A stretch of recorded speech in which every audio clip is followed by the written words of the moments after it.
Engineer Mohammad Ali Mirza के live session देखने के लिए और उनसे लाइव बात करने के लिए Shahid and Bilal official YouTube channel को सब्सक्राइब करें। मुस्लिम इल्मी किताब। अस्सलाम वालेकुम, this is advocate Asadullah Hashmi. Today we are going to discuss about कि इंजीनियर मोहम्मद अली मिर्ज़ा साहब के केस में काउंसिल ऑफ इस्लामिक आइडियोलॉजी का जो ओपिनियन है उसकी क्या लीगल हैसियत है। नंबर 2, क्या लॉ एनफोर्समेंट एजेंसी यानी कि FIA या NCCIA जो है वो इंजीनियर मोहम्मद अली मिर्ज़ा साहब का मैटर जो है वो रेफर कर सकती थी to the council of Islamic ideology for opinion, या इसके लिए कोई और जो मैकेनिज्म प्रोवाइडेड है लॉ में। थर्ड वन ये कि जो काउंसिल ऑफ इस्लामिक आइडियोलॉजी, क्या उसके पास जुरिस्डिक्शन है कि वो किसी भी इंडिविजुअल का जो कॉन्डक्ट है या किसी भी इंडिविजुअल के बारे में उसकी गिल्ट को या इनोसेंस के बारे में कोई डिसीजन दे सकती है। हम उसको भी इंशाल्लाह हाईलाइट करेंगे। फोर्थ वन ये कि इस्लामिक आइडियोलॉजी काउंसिल जो है वो उसके जो मेंबर्स हैं वो किस स्कूल ऑफ थॉट से जो है वो उनका ताल्लुक है, उसको भी हम इंशाल्लाह जो है वो डिटेल में डिस्कस करेंगे। उसके अलावा जो मैटर रेफर किया गया to the Islamic ideology council,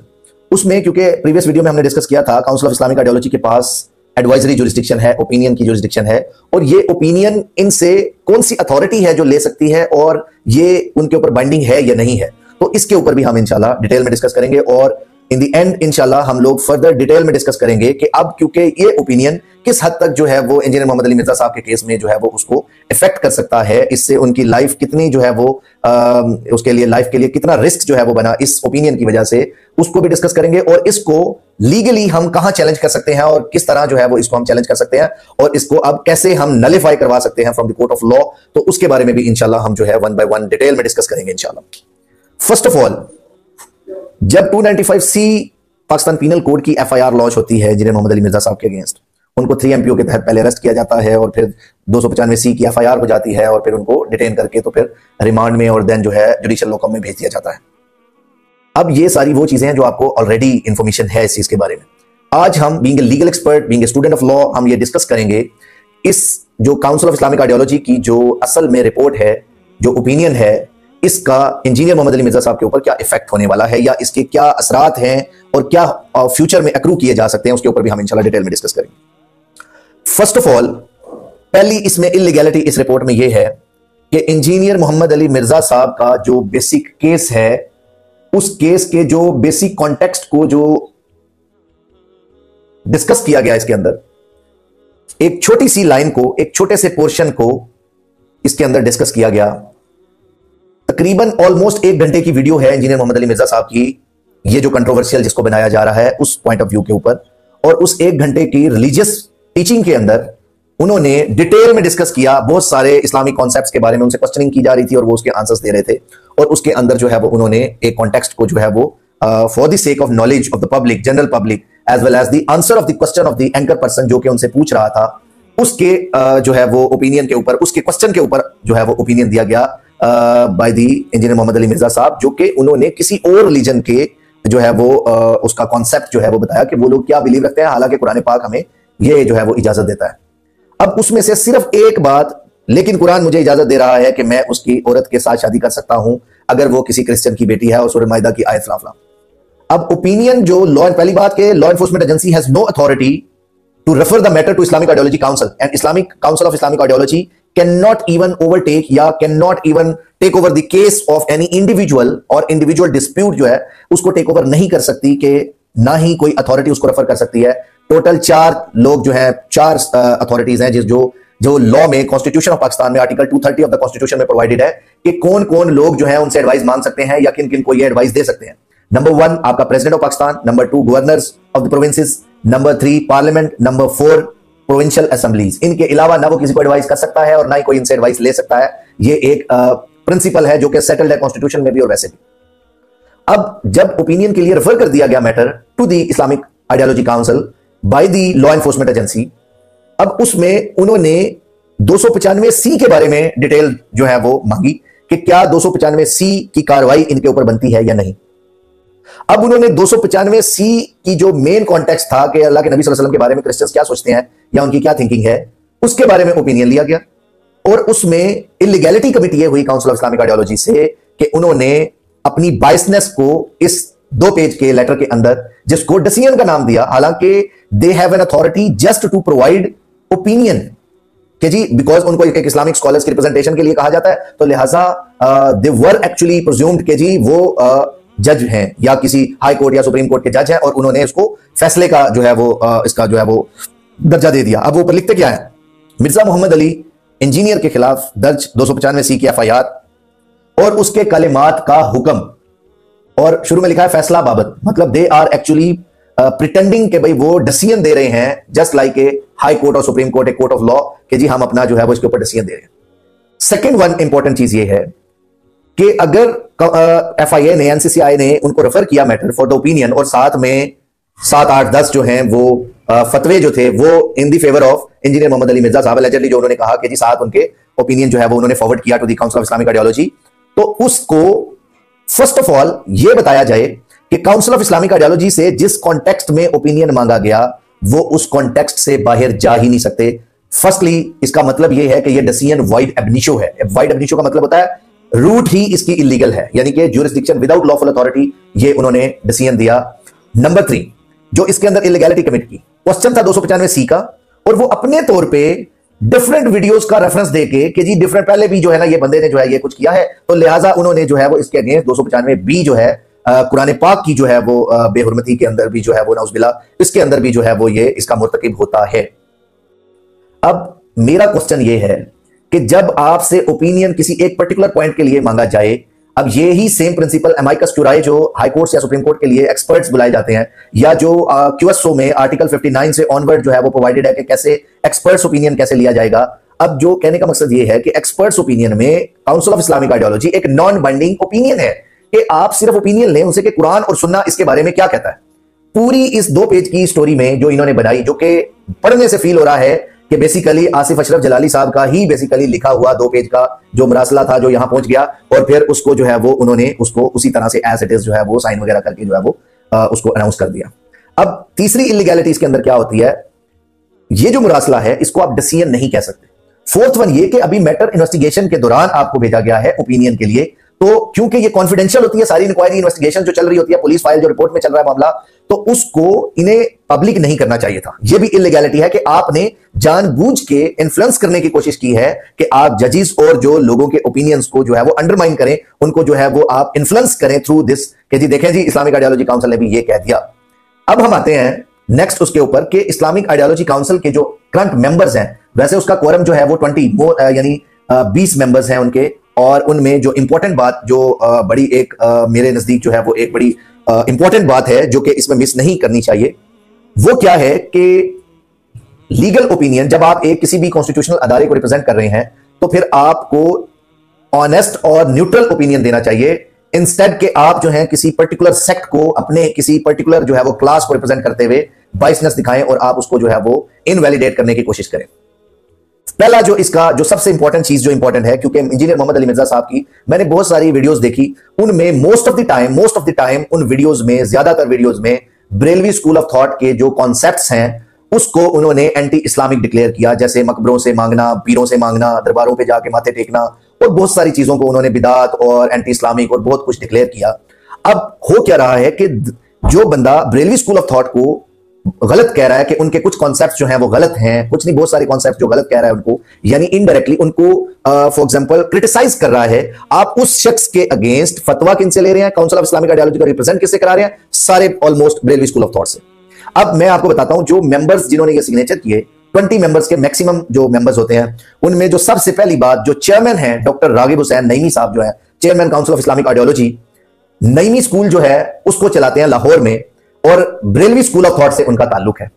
अब बरेलवी स्कूल ऑफ थॉट के इसका मतलब क्या है, आसिफ अशरफ जलाली साहब के वर्ड्स रिफ्लेक्ट हो रहे हैं इस जो दो पेज का मरासला है उसमें। तो बरेलवी स्कूल ऑफ थॉट तो पहले से ही इंजीनियर मोहम्मद अली मिर्जा साहब के साथ नफरत, बुग़ज़ और उसमें पता नहीं कहां तक पहुंचे हुए हैं, और मैंने बहुत सारे लोगों को मेंबर पे बैठ के उनको गाली गलौज और बहुत कुछ कहते हुए, नाम बिगाड़ते हुए और बहुत कुछ देखा, और नाम बिगाड़ने का जो रिफ्लेक्शन है वो इस मरासले में भी हमें जो है वो नजर आता है कि कहीं पे मिर्जा इंजीनियर लिखा हुआ है, कहीं पे इंजीनियर मिर्जा लिखा हुआ है, कहीं कुछ लिखा हुआ है, तो एक ओरिजिनल करेक्ट नेम नहीं लिखा इस मरासले में, जो कि एक मेरे नजदीक जो है वो इनफॉर्मल लैंग्वेज जो है वो कंसीडर की जाती है इन कोर्ट ऑफ लॉ भी और as well as in any other forum, कि आप किसी एक शख्स के बारे में बीइंग ए जज एक बात कर रहे हैं, बीइंग एडवाइजरी बॉडी एक बात कर रहे हैं, और आप उसको जो है वो खुद से इंसल्टिंग वे में जो है वो डिफेम करने की कोशिश भी कर रहे हैं। चेयरमैन जो काउंसिल ऑफ इस्लामिक आइडियोलॉजी जो है नईमी साहब, नईमी स्कूल चला रहे हैं, जामिया नईमिया जो है वो लाहौर में, और बरेलवी स्कूल ऑफ थॉट से इनका ताल्लुक है। नंबर 2, सेकेंड वन जो इनके साथ जो है साहिबजादा पीर खालिद सुल्तान कादरी साहब जो है,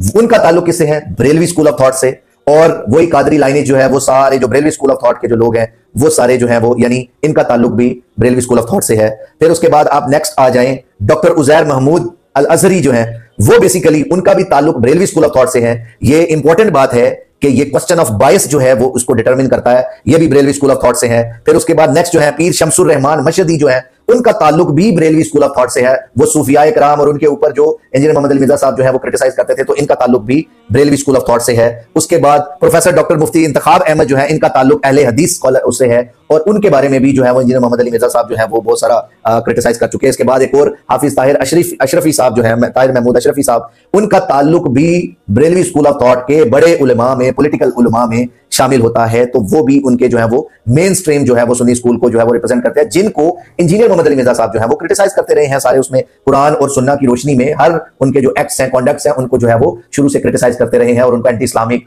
और बिदात और बहुत कुछ जो है वो उन्होंने उसको नाम दिया। नेक्स्ट जो है साहिबजादा हाफिज मोहम्मद अमजद, इनका ताल्लुक किससे है? बरेलवी स्कूल ऑफ थॉट से। और उसके अलावा आप आ जाए नेक्स्ट जो है सैयद सईदुल हसन और सैयद अतीकुर रहमान जो है, इनका ताल्लुक जो है वो शिया स्कूल ऑफ थॉट से है। तो अब क्योंकि ये मोस्ट ऑफ द टाइम इसके अंदर काउंसिल ऑफ इस्लामिक आइडियोलॉजी में जो इन्फ्लुएंस नजर आता है वो बरेलवी स्कूल ऑफ थॉट का है, और जिसकी वजह से ये डिसीजन जो है इतना बायस जो है वो आया कि उन्होंने जो है वो मेन कॉन्टेक्स्ट को ही बदल दिया। यानी आप से कोई बंदा यूं समझ लें कि मैं पूछने आया कि फॉर एग्जांपल कि ये बुक जो है किस चीज के ऊपर, इस बुक के ऊपर मुझे ओपिनियन दें, और आप ये कहते हैं कि आपकी तो वकालत की डिग्री जो है वो जाली है, या आपकी फॉर एग्जांपल आप तो जो है you are not a good lawyer, and और फॉर एग्जांपल ये जो मेरी लॉ फर्म है it's not a well established law firm, और इसके बारे में डिस्कस करके आप जो है आपसे पूछा कुछ जा रहा है, और आप डिसीजन दे रहे हैं किसी चीज के बारे में जो डिसीजन अभी अंडर इन्वेस्टिगेशन है, और उसके अंडर जो है वो आप एक इन्फ्लुएंस क्रिएट कर रहे हैं, एक आर्क क्रिएट कर रहे हैं, ताकि आप जो है वो लोगों की माइंड मेकिंग करें कि इससे इंजीनियर मोहम्मद अली मिर्जा साहब की लाइफ को जो है वो थ्रेट जो है वो समझ लें एट स्टेक आ गई उनकी लाइफ। उसके अलावा अगर आपने अभी किसी क्रिश्चियन से ओपिनियन लिया ही नहीं कि क्या उनकी किताबों में, क्या उनकी जो है वो मामलात में ये जो इंजीनियर साहब के रिमार्क्स हैं जो उन्होंने उनके क्रिश्चियंस का ओपिनियन देते हुए जो है वो ये डिस्कस किया, तो जब आपने उनका ओपिनियन ही नहीं लिया, ना उनकी बुक्स को जो है वो रेफर किया, ना पढ़ा, ना देखा, तो आप कैसे कंक्लूजन पे पहुंच गए? मैं इसको आपको बताता हूं कि इसमें हुआ यह है कि आज मोहम्मद अली इंजीनियर मिर्जा जो है, उनकी आज बेल पिटीशन जो है वो कोर्ट ऑफ लॉ में थी, इसलिए कल शाम को लेट नाइट जो है वो इन्होंने वो डिसीजन जो है वो इशू किया कि ये बेल को इन्फ्लुएंस किया जाए, और उसको जो है वो ये ओपिनियन पब्लिक करके जो है वो आप जो है वो इन द माइंड ऑफ ए जज जो है वो एक कॉन्टेक्स्ट क्रिएट करें कि ये जो है अदरवाइज भी जो है ये गुस्ताख है और ये वो। तो आपने जो है वो अपनी जुरिस्डिक्शन से एक्सेसिव जुरिस्डिक्शन एक्सरसाइज की, इलीगैलिटी कमिट की। इंजीनियर मोहम्मद अली मिर्जा के केस में आपके पास अथॉरिटी नहीं थी, लेकिन आपने बियॉन्ड योर अथॉरिटी जाके जो है वो ये ओपिनियन दिया ताकि आप उनको पर्सनली टारगेट कर सकें। तो बरेलवी स्कूल ऑफ थॉट से तो पहले ही उनके कॉन्फ्लिक्ट्स और वो मामला चल रहे हैं, और आप रिप्रेजेंटेशन ही उनसे करवा रहे हैं, और चेयरमैन साहब ही बरेलवी स्कूल ऑफ थॉट के लीडर हैं, और वो जो है एज ऑब्वियसली उनसे फिर क्या एक्सपेक्ट किया जा सकता है। अब मेरी उनकी जो है वो कुछ, मैंने बहुत सारी बुक्स मुझ तक पहुंची जो क्रिश्चियन स्कूल ऑफ थॉट की जो मेन स्ट्रीम बुक्स हैं, उनकी तकरीबन 15-20 के करीब जो है वो बुक्स हैं, बहुत सारे रिसर्च आर्टिकल्स हैं जिसमें वो सारी चीजें प्रोवाइडेड हैं, और जो at the time of trial court में पेश किए जाएंगे, और उसके अकॉर्डिंगली जो है वो कोर्ट ऑफ लॉ फैसला करेगा। तो इन शॉर्ट आप ये समझें कि काउंसिल ऑफ इस्लामिक आइडियोलॉजी के इस जो बायस्ड डिसीजन को, जिसको वो डिसीजन का नाम दे रहे हैं, it was actually an opinion asked by the law enforcement authority, जो कि वो नहीं मान सकते थे और ना ही ये डिसीजन दे सकते थे इस चीज के बारे में कि वो एक पर्टिकुलर सेक्ट को सिर्फ जो है रिप्रेजेंट कर रहे हैं, और उसके अलावा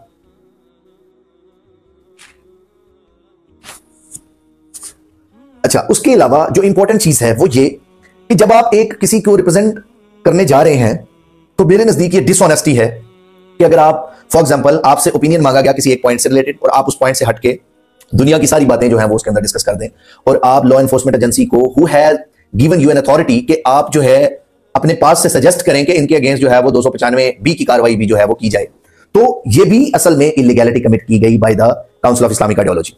फिर उन्होंने कहा कि जी हम क्रिश्चियन जो है वो बरादरी को जो है वो रेफर करेंगे कि जी वो इसके ऊपर ओपिनियन दें कि ये जो है उनकी बुक्स में है या नहीं। तो फिर आपने अभी जब तक कंफर्म नहीं किया तो इतनी क्या जल्दी थी कि आपने जो है आज ही कल ही ओपिनियन दे के फौरी तौर पे जो है वो इसको, असल में पर्पस ये था कि उनकी बेल को, क्योंकि नजर आ रहा था कि it was actually case of discharge,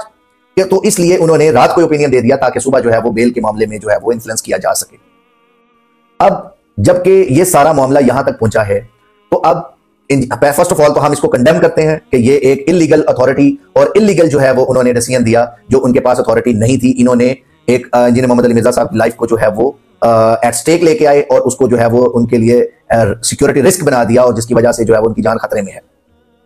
next जो है एडवाइजरी काउंसिल ने एक्सेसिव जुरिसडिक्शन के अलावा एक और जो काम किया वो क्या है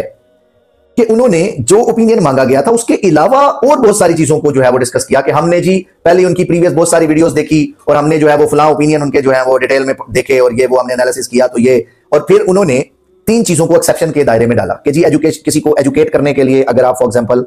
ये जो है वो करते हैं तो देन ये परमिसिबल है। उसके अलावा अदरवाइज अगर आप फॉर एग्जांपल किसी को नॉलेज देने के लिए या कोई शरी यूजर आपके पास है तो देन आप जो है वो इनको जो है वो यूज कर सकते हैं, यानी ये आप जो है नकल जो है वो कर सकते हैं ये कलिमात। तो इंजीनियर मोहम्मद अली मिर्जा साहब क्या कर रहे थे? इंजीनियर मोहम्मद अली मिर्जा साहब से सवाल पूछा गया और वो टीच ही तो कर रहे थे, वो एजुकेशन के लिए ही तो बता रहे थे कि जनाब ये असल में ये मामला है, ये ऐसे है और उसके बारे में वो डिस्कस कर रहे हैं। और इन्होंने उसको जनरलाइज वे में कि जी जनरली जो है वो आप ये नहीं कर सकते तो लिहाजा आपके ऊपर जो है वो ये जो गुस्ताखी का जो आप मुर्तकिब हुए और उन्होंने गुस्ताख डिक्लेयर करके उन्होंने पनिशमेंट सुना दी कि जी उन्होंने गिल्टी प्रूव कर दिया। तो ये भी इलीगैलिटी कमिट की कि उन्होंने उसको जो है वो गिल्टी प्रूव कर दिया।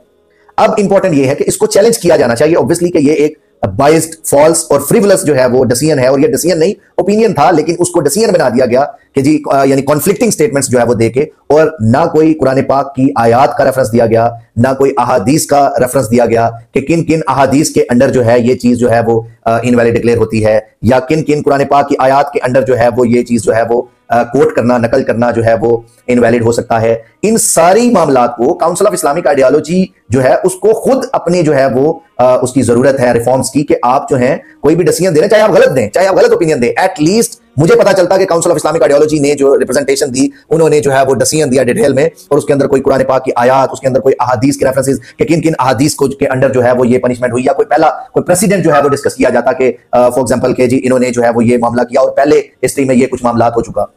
इसमें एक और इंपॉर्टेंट बात यह है कि ब्रेलवी स्कूल ऑफ थॉट के बहुत सारे मुफ्ती और उलेमा इकराम जो हैं वो इंजीनियर साहब से बुग़्ज़ में, नफरत में इतना आगे चले गए हैं कि वो क्रिश्चियन कम्युनिटी और उनके रिलीजन को खुद डिफेंड करना शुरू हो गए। यानी कहने का मकसद यह है कि जो क्रिश्चियन कम्युनिटी है उनके जो भी बिलीव्स हैं, व्हाटएवर जो भी उनकी बुक्स में रिटन है,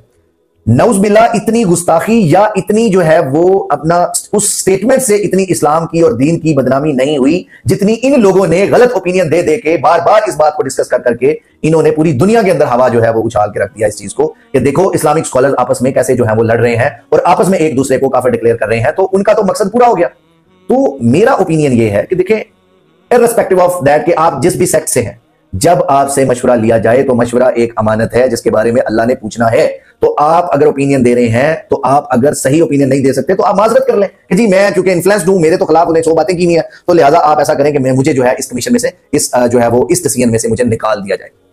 तो आपने उसके ऊपर जो है वो अनाउंस कर दिया, डिसीजन उनका गिल्ट प्रूव कर दिया कि जी आप कह रहे हैं जी वो गिल्टी है और ये वो एटसेट्रा। तो जो क्रिश्चियंस का बिलीव है आप उनको देखें, इंटरनेट पे बहुत सारी साइट्स पे बहुत सारी जगहों पे उनके जो मेन स्ट्रीम बुक्स बहुत सारी सॉफ्ट फॉर्म में अवेलेबल हैं जिनमें ये कॉन्सेप्ट्स जो है वो लिखे गए हैं अल्लाह के नबी सल्लल्लाहु अलैहि वसल्लम के बारे में उनके रिमार्क्स। अगर वो हमारे अल्लाह के नबी सल्लल्लाहु अलैहि वसल्लम, एक क्रिश्चियन का जो है वो जिक्र किया गया इसके अंदर कि हमने उससे ओपिनियन लिया और उसने, अब एक बंदा 2 अरब या 2.5 अरब क्रिश्चियंस को रिप्रेजेंट तो नहीं कर सकता। आप एक स्कूल ऑफ थॉट को 1500 जो है वो मुफ्ती जो है वो रिप्रेजेंट करते हैं, आप एक बंदे के ओपिनियन को जो है वो आप आगे लेके कि क्योंकि उसने कह दिया तो आप उसके जो बिलीव्स हैं उसको खुद डिफेंड करने आ गए और आपको ये नहीं पता कि आप किस चीज के मुर्तकिब हो रहे हैं कि आप अपने इस्लाम की, अपने मजहब की और एक मजहबी स्कॉलर को डिफेम, क्रिटिसाइज और उसको अंडरमाइन करने के लिए आप मतलब इतनी आगे निकल गए कि आप क्रिश्चियन कम्युनिटी के बिलीव्स को डिफेंड करना शुरू हो गए हैं। तो आपको इसके ऊपर भी गौर करना चाहिए। फिर उसके बाद जो इंपॉर्टेंट बात है कि जब क्रिश्चियन कम्युनिटी की तरफ से अभी तक कोई एज सच वो नहीं आया, क्लैरिटी नहीं आई, आप उनके जो पॉप्स हैं या जो उनके बड़े जो चर्च हैं, आप ये देखें कि फ्रांस में आए दिन कोई ना कोई जो है वो वहां पे मुस्लिम्स के अगेंस्ट जो है वो कोई ना कोई उन्होंने कोई बुक, कोई ना कोई फिल्म, कोई ना कोई हजूर सल्लल्लाहु अलैहि वसल्लम के अगेंस्ट जो है वो कोई ना कोई प्रोपेगेंडा जो है वो करते रहते हैं। तो आप जितने लोग इस चीज के अंदर बिना इस्लामिक प्रिंसिपल को फॉलो किए ये मामलात को आगे चलाते जा रहे हैं, सिर्फ अना और जिद और नफरत में, वो सब लोग इसके मुर्तकिब होते जा रहे हैं। उन्हें चाहे फील हो या ना हो, लेकिन अंदर जमीर जो है इंसान को जरूर एक दफा जो है वो टटोलता है कि आप what you are actually doing, कि आप जो है अपने मजहब की बजाय आप एक गैर मुस्लिम के जो कॉन्सेप्ट्स हैं उनको डिफेंड करना शुरू कर दिया आपने, सिर्फ एक शख्स को अंडरमाइन करने के लिए कि वो आपको क्रिटिसाइज करता है, सिर्फ इस वजह से। और वो तो कुरान और हदीस के रेफरेंस के साथ जो है वो अंडरमाइन करता है। आप कुरान और हदीस के हिसाब से जो है वो उनको रिबट करें अगर वो गलत कहते हैं फॉर एग्जाम्पल। तो ये जो नफरत की आग है, इसमें कुछ नहीं हो रहा इससे ज्यादा कि हमारे अपने मुसलमानों की बदनामी पूरी दुनिया में हो रही है। पूरी दुनिया में हमारे मुसलमानों की जो है वो उसके ऊपर रिस्पेक्ट के ऊपर क्वेश्चन मार्क आ गया। तो लिहाजा मेरी आपसे भी रिक्वेस्ट है कि इसको थोड़ा सा यानी इंसानों की तरह या एक अच्छे मुसलमान की तरह जो है वो ऑनेस्ट ओपिनियन दिया करें जब भी आपसे ओपिनियन मांगा जाए। अगर इस बात को मान लिया जाए कि आप जो है वो ये जो है नकले कुफ्र जो है वो कर रहे हैं, और उसकी जो है वो मिसाल ये कि आप जो है फॉर एग्जांपल उसको वो कर रहे हैं, तो इसका मतलब क्या है कि अब मौलाना खलील साहब जो है उन्होंने जो इसको जो है वो डिस्कस किया तो उनके ऊपर भी लागू हो। और ये बात आप एक जहन में रखें, चाहे जो कोई भी ये कॉन्स्पिरेसी रचा रहे हैं या कोई भी मामलात कर रहे हैं,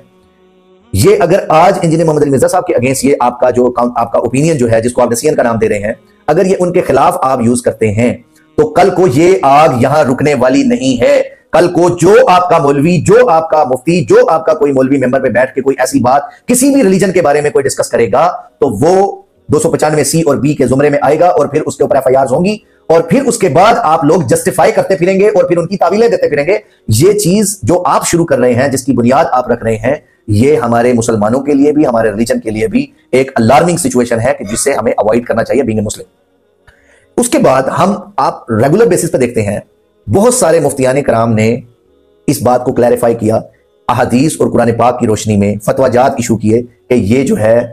कुफर नहीं है, कि ये उनका इंजीनियर साहब का अपना ओपिनियन नहीं है। तो इसमें आप ये समझें कि इसका मतलब ये है कि आपको जितनी बाइंडिंग अथॉरिटी इस काउंसिल ऑफ इस्लामिक आइडियोलॉजी के उसकी है, इतनी ही वैल्यू उन मुफ्तियान कराम की है, बल्कि उनके ओपिनियंस की और फतवास की वैल्यू ज्यादा है एज कंपेयर टू दिस, क्योंकि इसमें एक भी कुरान पाक का रेफरेंस या एक भी अहादीस के रेफरेंस जो है वो नहीं दिए गए जो 295 सी के लिए ओपिनियन लिया गया था इनसे। उन्होंने 295 सी को काट के अब उन्हें यह था कि गुस्ताखी तो ये बनती नहीं, तो लिहाजा चलो इसको किसी और तरफ जो है वो आके इसको 295 बी की तरफ लेके जाए कि कुरान पाक के तर्जमे के अंदर इसने हेराफेरी की। अब आप मुझे एक बात ये बताएं, कुरान पाक की एक आयत का तर्जमा फॉर एग्जांपल कुछ भी है, मैंने आज तक किसी मौलवी को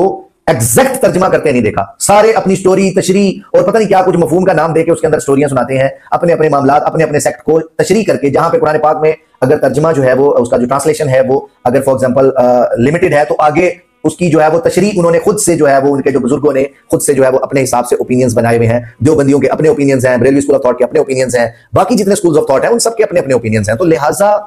अगर आप इस आग को यहां फुल स्टॉप नहीं करते और अगर आप नफरत को मजीद आगे बढ़ाएंगे तो ये कल को आपके सामने आएगा। चाहे आज आपको ये लग रहा है कि आप लोग इकोनॉमिकली स्ट्रांग हैं या आप लोग जो है आपकी जमात बड़ी है, बड़ा स्कूल ऑफ थॉट है, बहुत पुराने हैं और बहुत ज्यादा आपके स्ट्रिक्ट व्यू हैं, आपके फॉलोअर्स बहुत सारे हैं, ये सब वो चीजें हैं जो कल को आपके सामने भी आके खड़ी हो सकती हैं और फिर आप लोग तावील करते फिरेंगे। जैसे कि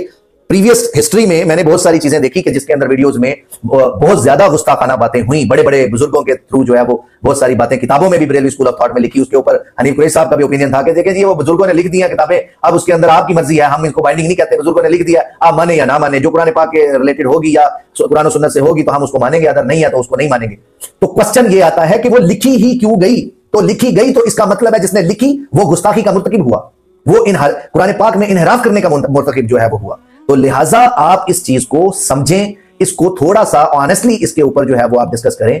हम क्योंकि लीगल मामलात को टेकअप करते हैं, हमारा जो मेन कॉन्सेप्ट है वो बेसिकली ये है कि हम लीगल एनालिसिस कर रहे हैं इस पूरे लेटर का और उसके अलावा ओपिनियंस ऑफ द जूरिस्ट का, और उनकी क्रेडिबिलिटी के ऊपर क्वेश्चन आ गया कि उन्होंने एक जमात की रिप्रेजेंटेशन करते हुए एक जमात की तरफ से डिसीजन सुना दिया, तो ये बड़ी गलत बात है।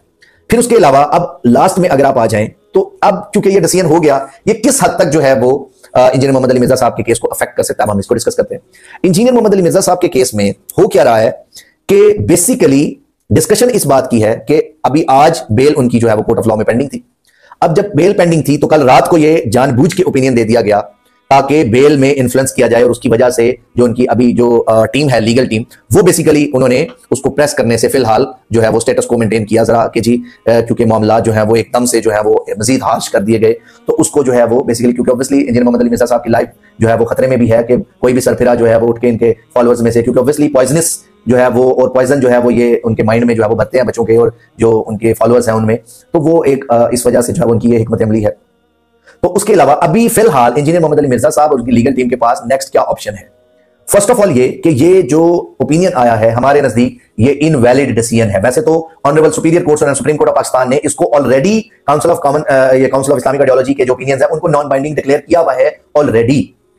लेकिन क्योंकि ये बेसिकली इसमें इलीगैलिटी ये हुई कि इंडिविजुअल के केस को वो नहीं डिटरमिन कर सकते थे, उन्होंने किया। वो फैसला नहीं कर सकते थे, उन्होंने फैसला किया। वो किसी भी डिस्प्यूट का, इंडिविजुअल डिस्प्यूट का कोई भी डिसीजन या उसका गिल्ट या इनोसेंस नहीं जो है वो डिटरमिन कर सकते थे, उन्होंने किया, जो कि इलीगल है। फिर उसके बाद उन्होंने बगैर कुरान पाक और बगैर अहादीस के रेफरेंस दिए डिसीजन दिया, जो कि बाइस्ड है, वो भी जो है वो इनवैलिड होता है। फिर उसके बाद इसकी जो रिप्रेजेंटेशन है उसी क्लास ऑफ पर्सन ने की जो कि बरेलवी स्कूल ऑफ थॉट है, जो क्रिटिसाइज ऑलरेडी किए जाते हैं by the engineer Mohammad Ali Mirza साहब, और वो लोग इंजीनियर मोहम्मद अली मिर्जा साहब के अगेंस्ट नफरत और बाइसनेस और जो है वो बुगज रखते हैं। तो इसकी वजह से ये जो ओपिनियन है इसकी वैल्यू लॉ में जीरो है। फिर उसके अलावा इन्वेस्टिगेशन के दौरान ये ओपिनियन डिसीजन दे देना ये जजेस के ओपिनियन को भी जो है वो अंडरमाइन कर सकता है, इसलिए इसको नलिफाई होना भी जरूरी है। तो अभी क्योंकि और फिर क्रिश्चियन कम्युनिटी से, जो क्रिश्चियन कम्युनिटी के जो लीडर्स हैं, उनके जो बुक्स हैं, उनकी जो लाइब्रेरीज हैं, उनसे अभी तक कंसल्ट नहीं किया गया, उससे पहले ही उन्होंने डिसीजन दे दिया। क्वेश्चन ही तो ये था कि whatever the engineer Mohammad Ali Mirza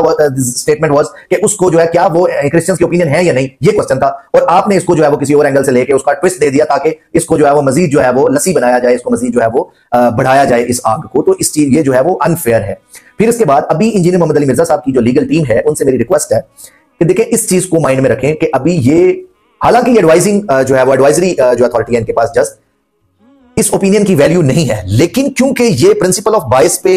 बुगज पे और नफरत पे बेस्ड है और एक पर्टिकुलर क्लास ऑफ पर्सन का जो है वो ये ओपिनियन है और ये इन्फ्लुएंस कर सकता है नेगेटिव सेंस में trial of the engineer Mohammad Ali Mirza, तो इसको चैलेंज होना जरूरी है। तो क्वेश्चन ये आता है कि इंजीनियर मोहम्मद अली मिर्जा साहब के पास अभी लीगल रेमेडीज क्या है? फर्स्ट ऑफ ऑल पहली लीगल रेमेडी ये है कि इस ओपिनियन को, जिसको डिसीजन का नाम दे रहे हैं, इसको ऑनरेबल हाई कोर्ट में under article 199 of the constitution इसको चैलेंज किया जाए। चैलेंज, अब देखो चैलेंज भी क्या कि इसको डिक्लेयर किया जाए नल एंड वॉइड इस ओपिनियन को, और इसकी वैल्यू जो है वो इसको जीरो हो जाएगी। और उसमें क्या है जी, ये एडवाइजरी काउंसिल के तौर पर जो है वो बेसिकली जो है वो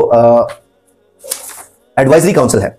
अब जो एक इंपॉर्टेंट बात है जो मैंने इसके ऊपर, इसके अंदर जो चीज देखी, इसको या तो 199 में आप जो है वो चैलेंज कर सकते हैं, या फिर डायरेक्ट अगर फंडामेंटल राइट का आप जो है वो पॉइंट उठाएं तो 184(3) में भी जो है वो वहां पे honourable supreme court of Pakistan में भी इसको चैलेंज किया जा सकता है। लेकिन मेरा ओपिनियन ये है कि इसको ऑनरेबल हाई कोर्ट में जो है वो चैलेंज किया जाना चाहिए कि ये जो काउंसिल ऑफ इस्लामिक आइडियोलॉजी का जो ओपिनियन है बेसिकली ये इलीगल है और ये टू इन्फ्लुएंस द ट्रायल जो है वो ये दिया गया, और ये आर्टिकल 230 ऑफ द कॉन्स्टिट्यूशन के अगेंस्ट है। इसमें वायलेशन हुई आर्टिकल 230 ऑफ द कॉन्स्टिट्यूशन की, एक्सेसिव जुरिस्डिक्शन एक्सरसाइज की गई by the council of Islamic ideology. Article 10A जो है फेयर ट्रायल को जो है वो ये इन्फ्लुएंस कर सकता है, उसको अंडरमाइन कर सकता है, क्योंकि ये decision just before the bail petition जो है वो दिया गया, तो लिहाजा ये इन्फ्लुएंस कर सकता है fundamental rights of the engineer Mohammad Ali Mirza साहब। तो लिहाजा dignity of the engineer Mohammad Ali Mirza is at stake है। आर्टिकल 14 जो है डिग्निटी ऑफ ए पर्सन जो है वो इनवायलेबल है, उसकी वायलेशन भी इसके अंदर की गई। तो इन सारे मामलात पे आप जो है वो इनको बेस बना के इसको जो है वो लीगली चैलेंज कर सकते हैं before the honourable high court, और ये करना चाहिए जरूर